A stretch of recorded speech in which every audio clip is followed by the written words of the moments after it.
Welcome back to Stu Structures. We're here for video 5 in the series of the riverfront stores, so stay tuned.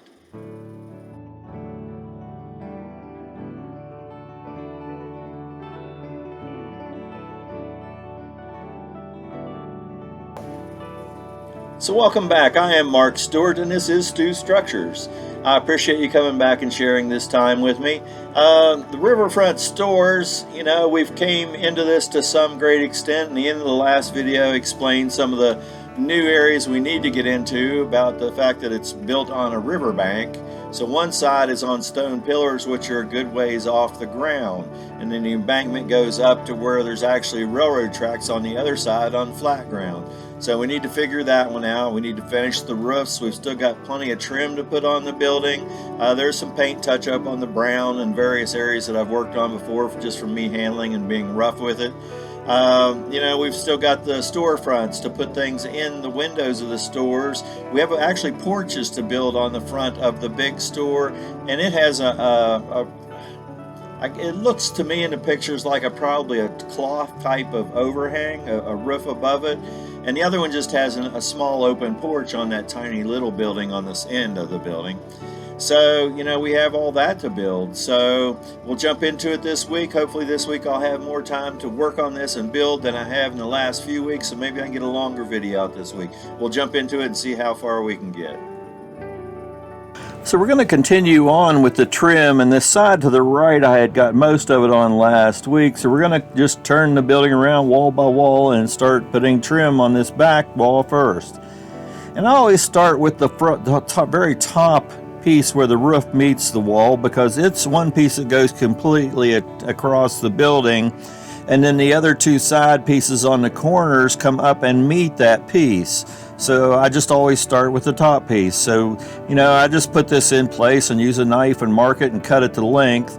And then I do the same with the two corner pieces on either side of this end wall here. And I cut those and get them into place. This upper roof here, you know, it has a real steep angle on the left-hand side and a notch where this fascial board or the roof, you know, underside comes up and meets it. So I go ahead and cut all that and get it into place. And then this other side here gets two pieces that go up to meet the cardboard roof, you know, on this end. And basically that's the whole back side. So I rotate the building around one more side, and then once again I start with the top piece. So I go ahead and cut the long strip that goes on top of the wall, get it into place. Then I cut this top piece for the back addition on building. And at this point I'm starting to run out of collared 1x6s pre-painted, so I'm just going to go ahead and, you know, cut some of this end piece was painted already, but the back piece in the corner, I'm just using raw wood.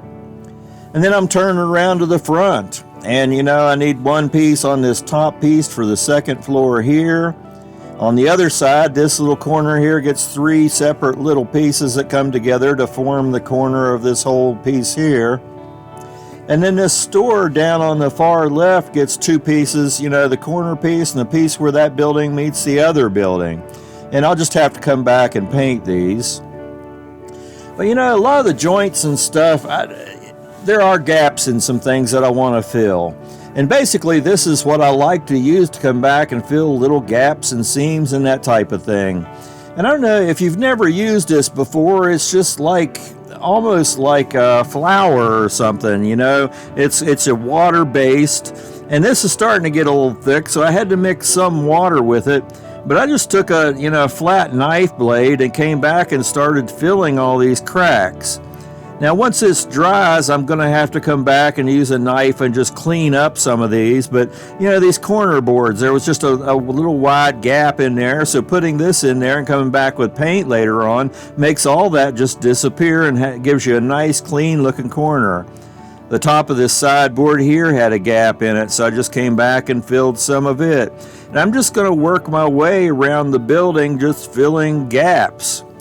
And you know, once this is sanded or roughed up, you know, smoothed out a little bit with a knife once it dries and paint gets on here, it just gives you a real clean look to all this. So I just come through, you know, that very top corner next to the cornice up there, and all these corner pieces just needed some cleaning up. The other area, remember when I put this cardboard roof on the top piece there, both ends of this kind of draped down just a little bit from that upper piece.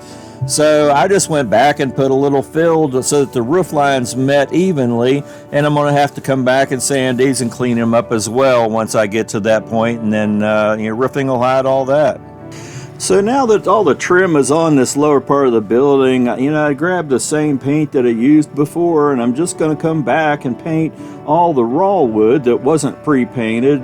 I mean, in this corner, the paint is still wet, so it's a little shiny where that fill was, but it's basically got the flat paint on it. And all these other places that, a couple of boards I had not got pre-painted, and the fill in all these little tiny corners and stuff, they fill a lot of gaps, but it was showing really bad. So just coming back and repainting all that and touching up some paint on some other areas that I've messed up while I'm handling it, just cleaned the look up a whole lot. Now I used 1x6s for trim on the main part of the building, but I also want to add some trim, and this is 1x4 that I pre-painted because I'm going to put it on all these edges of the lower sides of the roof as a facial board. The cardboard, it doesn't look real bad, but this just looks a whole lot better. So I just come through 1x1 and start cutting all the pieces that it takes to wrap all these roof ends. And I had all these pre-painted, but when I put these on there, even underneath of them in a couple of places, there are some more areas that once I got this on that I'm going to have to come back and add some more of that vinyl spackle to fill a few gaps here and there and clean up the look a lot, and then repaint those areas as well like I did on the lower building. But basically it's just coming through and wrapping all these pieces. Yeah, and this end coming up here of the big wall, these two pieces going on here. Now remember, there's a gap in the cardboard at that right hand side, and I'm going to deal with that a little bit later on with some fill, but I'm just going to go ahead and get this facial board on there for now, and so I can go ahead and start working with the roofing to some degree. Now for roofing, I'm just going to use tar paper, and basically what I use for tar paper is just this real thin tissue paper that people use in gift wrapping. And I took a bunch out and I had spray painted black a long time ago on another project, and I have this piece left. So I'm just going to cut strips of all different sizes at 4 foot wide, which is most roofing paper is, and a couple thin strips I've got left over of that sheet to start this. And then I come back, and the lowest piece of this on each roof line I'm going to put at 4 foot, and then the other lines I'm going to put on there at 3.5 foot because I want this to overlap about 6 inches sheet to sheet. And then I just start coming through and adding these strips one by one by one. And I just let them run wild off of one end of the roof, and I can come back later once this is all set up and use my knife and just trim those to the length of the end of the roof. So once that one side was done, I'm just going to come back and start working on this long roof on the other side of the building. And remember, this has the two roofs that meet in the middle. So I'm going to start on this lower edge like I do all roofs, and then this upper piece I'm going to overlap just a little bit more down onto that roof. As I do this with wood glue, I'm not really worried about the glue showing and being shiny on any of the roof, because I'm going to come back and paint all this black again one more time anyway. So then we're just going to continue on with the rest of the roofs. This small roof took 3 pieces to go up, and you can see on the ends and the upper edge where I'm meeting the walls, I'm turning the corners to add flashing to this as well. And this bottom edge, I went ahead and laid it out, and we're just going to start working up the back edge of this. And then later I'll come through with a knife and clean up the edges on stuff, but that's about how we're going to leave it in this video at this point. So there you have this week's segment of building the Riverside shops. Weather warmed up this week. I was wanting to get the roofs totally done this week, and that just did not happen, obviously. But we should be able to finish that quick in the next week and move on to other things. We still have the roofs to build on the porches out front, and the porches themselves. We got those 2 windows that we need dressing with, and remember I was talking about a foundation because this sits on a river bank. So one side is flush with where the tracks will be, but then the ground drops off down to the river, so there's stone support abutments on the lower side of this, on the river side. So I got to figure out how I'm going to do that. I mean, I think I've got a plan of action in line, but haven't started anything yet. And you know, at this point when I'm getting close to finishing a building, I'm also thinking about the next building. Because it takes me one episode to tell you how I'm going to build it and introduce you to the building itself, but then I need materials for the second episode. And the next one, the building itself is a little complicated, but the windows and doors, there's really nothing out there for me to pre-order.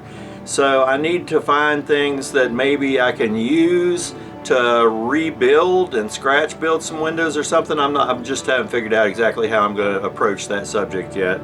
So in any case, thank you for coming back and sharing this time with me. I do appreciate it. If you haven't subscribed, please do so. Hit the thumbs up. It helps my analytics and gets me out there a little better. Still, when I go on searches, I don't see me out there because I'm just, my channel isn't that big of a channel. But I'm starting to get more and more watch time, which is really cool. There's no way I can monetize my channel even with over 1,000 subscribers, because there's just not. I put out short videos. I like 15-20 minute videos because that's what I prefer to watch when I'm going on YouTube and watching stuff.